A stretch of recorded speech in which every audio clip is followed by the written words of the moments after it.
Hello everybody. आज मैं फिर आपके सामने क्लास 9th मैथ्स चैप्टर 1 प्रश्नावली 1.5 की प्रश्न नंबर 3 के साथ उपस्थित हूँ। पहले ये प्रश्न मैंने छोड़ दिया था, किसी वीडियो में कवर नहीं हो पा रहे थे दोनों प्रश्न एक में ही, तो इसको मैं अलग से आज आपके लिए प्रस्तुत करूँगा। प्रश्न है, आपको याद होगा कि पाई को एक वृत्त की परिधि जिसको हम सी मान लेते हैं और उसके व्यास जिसको हम डी मान लेते हैं के रूप में परिभाषित किया जाता है। अर्थात पाई जो है वो C/D होता है। ये इस तथ्य का अंतर्विरोध करता हुआ प्रतीत होता है कि पाई अपरिमेय है। इस अंतर्विरोध का निवारण आप किस प्रकार करोगे? तो पहले तो आपको प्रश्न समझना बहुत ज़रूरी है कि जैसे कि पाई की परिभाषा दी गई है, पाई जो है वो है वृत्त की परिधि बटा वृत्त का व्यास। ये पाई की परिभाषा है। इसको हम परिधि को अगर C सिंबल से लिखते हैं और व्यास को D से लिखते हैं तो ये C/D आ गया। अब यहाँ से लग रहा है कि जब हम किसी वृत्त की सरकमफ्रेंस यानी परिधि मापते हैं और उसका व्यास मापते हैं तो इन दोनों का रेशो जो है एक परिमेय संख्या होनी चाहिए, क्योंकि ये जो हम ज़्यादातर हम लेते हैं C को मापते हैं स्केल के ऊपर तो ये परिमेय संख्या होती है, और जब हम डायामीटर को मापते हैं तो वो भी एक परिमेय संख्या ही लेते हैं। तो परिमेय संख्या ऊपर वाली परिमेय हो गई, नीचे वाली परिमेय हो गई। तो ऐसा लग रहा है कि ऊपर हमारे पास हम लेते हैं परिमेय संख्या, कोई भी मान आएगा परिधि का वो परिमेय संख्या ही होगी, चाहे 15.5 हो, 16.8 हो। इसी तरह डायामीटर का मान भी वो क्या होगी, एक परिमेय संख्या ही होगी, परिमेय संख्या। और जब एक परिमेय संख्या को परिमेय संख्या से भाग करते हैं तो फिर हमें क्या प्राप्त होगी, एक परिमेय संख्या ही प्राप्त होगी। तो यहाँ से तो ऐसा लग रहा है कि पाई जो है एक परिमेय संख्या है, परंतु आप सभी जानते हैं परंतु पाई एक अपरिमेय संख्या है। अपरिमेय संख्या है।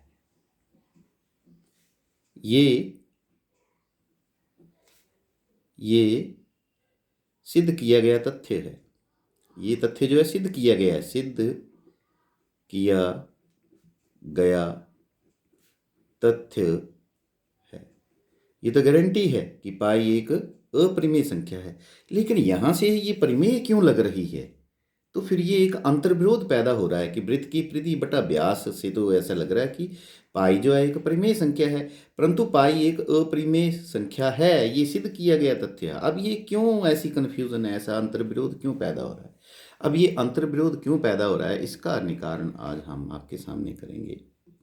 तो मैं आपको एक बात बताना चाहता हूँ कि जब हम किसी स्केल से कोई लंबाई मापते हैं तो वो हम ज़्यादातर परिमेय संख्या लेते हैं। जैसे मान लीजिए आपको मैंने ये एक रेखाखंड दे दिया AB और आपको बोला गया कि इसकी लंबाई मापिए। आपने स्केल का प्रयोग किया और इसकी लंबाई माप दी और आपने बोल दिया AB जो है वो 5 सेंटीमीटर है या 5.1 सेंटीमीटर है। लेकिन असल में ये 5.1 सेंटीमीटर जो है वो इसकी एग्जैक्ट लंबाई नहीं होती, हालांकि आपने माप दी है। असल में ये लंबाई जो है वो हमने सन्निकट मान लिया है, उसको हमने राउंड ऑफ किया है। हो सकता है ये ऐसे हो 5.101001000000001 इस तरह का मान हो, या ये इस तरह का भी हो सकता है कि 4.99099 ऐसा मान हो सकता है। जब भी हम किसी चीज़ की लंबाई नापते हैं, किसी वस्तु की लंबाई मापते हैं, किसी रेखा की लंबाई मापते हैं, या इवन किसी चीज़ का वेट करते हैं, भार ज्ञात करते हैं, तो हम जो वहाँ पे मान लिखते हैं वो पूरी तरह से सही मान नहीं होता, हम उसका सन्निकट मान ही लेते हैं। 5.1 जो है वो पूरी तरह से 5.1 नहीं होगा, वो होगा 5.101, ऐसा इस तरह का मान हो सकता है। मतलब परिमेय संख्या नहीं होगी जब हम मापेंगे, वो एक अपरिमेय संख्या है। ठीक है, तो ये अंतर्विरोध ये अंतर्विरोध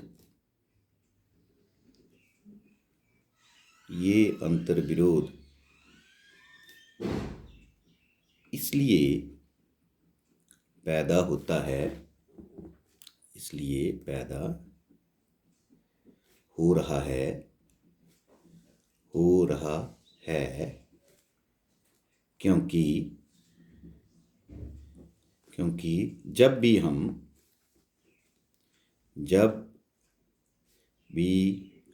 हम स्केल के प्रयोग से, स्केल या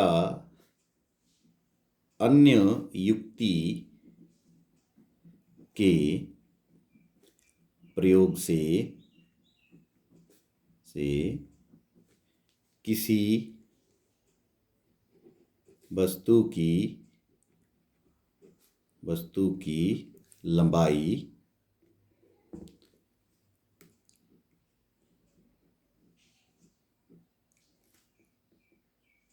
मापते हैं तो हम केवल उसका सन्निकट राउंडेड मान ही लेते हैं, सन्निकट मान ही प्राप्त करते हैं। ठीक है, सन्निकट मान ही प्राप्त करते हैं। असल में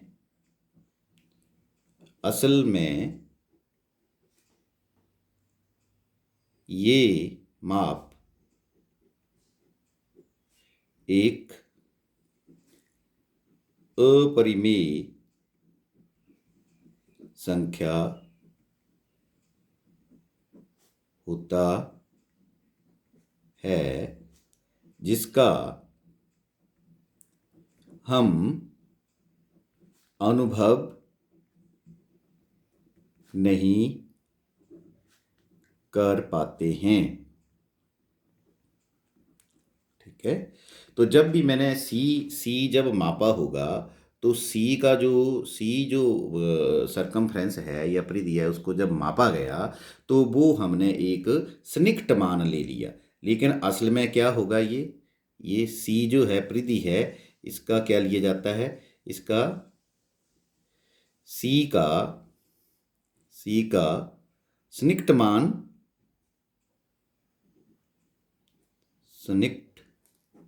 मान लिया जाता है।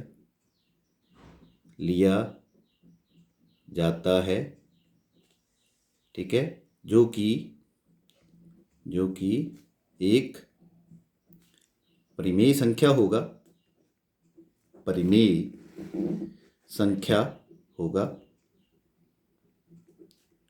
ठीक, परंतु C का असली मान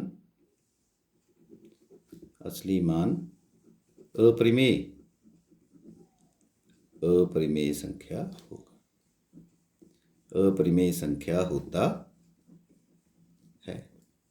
ठीक, इसी प्रकार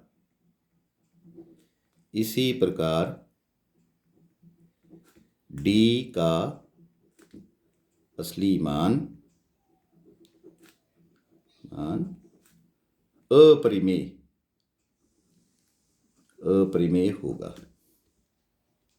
होगा।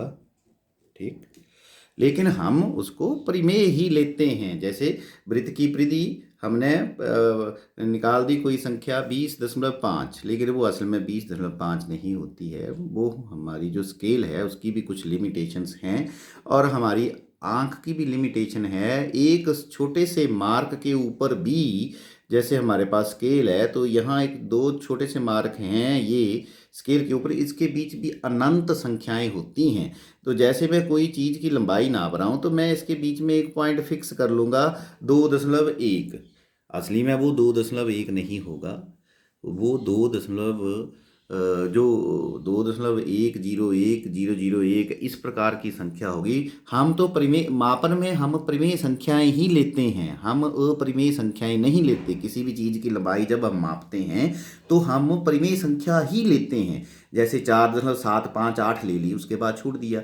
जैसे 6.235 ले ली या 2.3 ले ली, वो परिमेय संख्याएं ही हम मान में लेते हैं। असल में वो अपरिमेय संख्याएं होती हैं जो हमें अनुभव ही नहीं होता, या वो हमारी आंख की भी लिमिटेशन है या स्केल की भी लिमिटेशन है कि हम उस संख्या का पूरी तरह से मान नहीं प्राप्त कर सकते हैं। उसका असली मान एक अपरिमेय संख्या ही होता है और हम उसको राउंड करके उसका सन्निकट मान लिख देते हैं। जैसे ये असली 5.1 हमने लिख दिया, तो असल में ये 5 ऐसे हो सकता है या ऐसे हो सकता है, लेकिन हमने इसको जैसे हमने 5 ले लिया, ये 5 नहीं है, और 5 की जगह ये ऐसा हो सकता है ना, 5 की जगह ऐसा हो सकता है, ले लिया हमने 5, इसको हमने 5.1 ले लिया, है ना, लेकिन असल में ये पूरी तरह 5.1 नहीं है। तो हम सन्निकट मान लेते हैं जो परिमेय संख्या होता है। तो यहाँ से लग रहा है कि परिमेय संख्या बटा परिमेय संख्या, तो एक परिमेय संख्या ही होनी चाहिए पाई, लेकिन ये जो परिधि है ये हमने राउंड ऑफ की है, ये अपरिमेय संख्या ही होती है असली में, लेकिन प्रैक्टिकली हम इसको परिमेय ले लेते हैं। इसी तरह जो वृत्त का व्यास है वो भी प्रैक्टिकली अपरिमेय ही होता है, लेकिन हम उसको राउंड ऑफ करके ले लेते हैं, तो परिमेय बटा परिमेय परिमेय संख्या होगी। लेकिन असली में ऐसा नहीं है। हम प्रैक्टिकली जब हम काम करते हैं, चीज़ों को मापते हैं, तो वहाँ पे हम सन्निकट मान लेते हैं, असली मान हम प्राप्त नहीं कर सकते, क्योंकि असली मान एक अपरिमेय संख्या हो सकता है। तो फिर पाई जो है वो अगर असली मान लें तो अपरिमेय संख्या बटा अपरिमेय संख्या हो जाएगा। यहाँ पे परिमेय बटा परिमेय है, क्योंकि यहाँ पे हमने सन्निकट मान लिया हुआ है। तो असली में जो पाई होती है उसका जो पाई जो है वो पाई ऐसे है कि C/D है, और C को असली में मापेंगे तो वो क्या होगी, अपरिमेय संख्या होगी, अपरिमेय संख्या होगी। लेकिन हम प्रैक्टिकल यूज में उसको परिमेय राउंड ऑफ करके ले लेते हैं, तभी यहाँ पे परिमेय संख्या लिख दिया हमने पीछे। और नीचे डायामीटर भी हम पूरी तरह नहीं 100% करेक्ट नहीं नाप सकते, तो वो भी क्या होगी, अपरिमेय ही होगी, अपरिमेय संख्या ही हमें प्राप्त होगी, क्योंकि एक्यूरेटली हम उसको पूरी तरह से नहीं मापते हैं, हम उसका सन्निकट मान ही लेते हैं। तो फिर पाई क्या बन जाएगी, एक अपरिमेय संख्या। यहाँ मैं फिर एक बात पे जोर देना चाहूँगा, जब भी हम किसी चीज़ की लंबाई मापते हैं तो हम उसका मापन सही सही नहीं कर पाते हैं, हम उसका सन्निकट मान लेते हैं। जैसे स्केल से आपने किसी रेखा की लंबाई आपने मापी और वो आपको लगा कि आपके स्केल के अकॉर्डिंगली 5.1 है, लेकिन वो 5.1 असल में नहीं होती है, वो इस तरह की हो सकती है या इसी तरह का कोई और नंबर हो सकता है, असंख्य नंबर हो सकते हैं। हम बीच में से एक नंबर वो जो है नियर बाय उसको हम सिलेक्ट कर लेते हैं, उसको राउंड ऑफ कर लेते हैं। तो उस हिसाब से पाई तो एक परिमेय संख्या होनी चाहिए, लेकिन ये हमने किया होता है, यहाँ हम असली में नहीं माप पाते हैं, हम उसका सन्निकट मान लेते हैं।